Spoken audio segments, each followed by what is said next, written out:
రాజ్యాంగ సవరణకు తిరిగి లోక్సభకు పంపాల్సిన పరిస్థితుల నుంచి ఆ క్లిష్టమైన పరిస్థితిలో వ్యూహాత్మకంగా చతురతతో డాక్టర్ మన్మోహన్ సింగ్ గారు రాజ్యసభలో వెళ్ళి ప్రకటన చేయడంతో ఈరోజు మన సర్వస్వతంత్ర తెలంగాణ రాష్ట్రంగా మనం ఏర్పడడమే కాకుండా 10 సంవత్సరాలు పూర్తి చేసుకొని తెలంగాణ రాష్ట్రంలో మనం పరిపాలన కొనసాగిస్తున్నాం.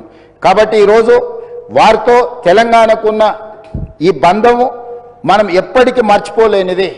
కాబట్టి ఈరోజు తమరి అనుమతితోటి ఫైనాన్షియల్ డిస్ట్రిక్ట్లో ఒక మంచి ప్లేస్లో డాక్టర్ మన్మోహన్ సింగ్ గారి విగ్రహావిష్కరణ చేసుకోవడం ద్వారా శాశ్వతంగా మనము వారి వర్ధంతులు జయంతులు వారి జ్ఞాపకాలు శాశ్వతంగా తెలంగాణ ప్రజల గుండెల్లో పదిలమై ఉండే విధంగా ఇంకేదైనా సలహా సూచనలు ఎవరైనా ఇచ్చినా కూడా ఒక మంచి ప్రాంతంలో మాజీ ప్రధానమంత్రి డాక్టర్ మన్మోహన్ సింగ్ గారి విగ్రహాన్ని ప్రజలందరూ గుర్తుపెట్టుకునే విధంగా ప్రజలందరూ వారిని స్ఫూర్తి తీసుకునే విధంగా ఎక్కువగా ప్రజలు ఎక్కడైతే మమేకమవుతుంటారో కలుస్తుంటారో ఆ ప్రాంతంలో డాక్టర్ మన్మోహన్ సింగ్ గారి విగ్రహం ఉంటే మనందరికీ స్ఫూర్తి నింపిన వాడవుతారు. కాబట్టి ఈ సభలో ఒక నిర్ణయం తీసుకొని ఏ ప్రాంతంలో ఎక్కడ పెడితే బాగుంటుందో మనం తర్వాత అయినా చర్చించుకుందాం.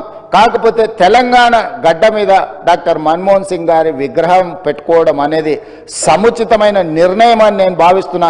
దానికి కూడా ఈ సభ ద్వారా ఆమోదం తెలపాల్సిందిగా సభ్యులందరినీ కోరుకుంటూ మీ దగ్గర సెలవు తీసుకుంటున్నాను అధ్యక్ష. ధన్యవాదాలు.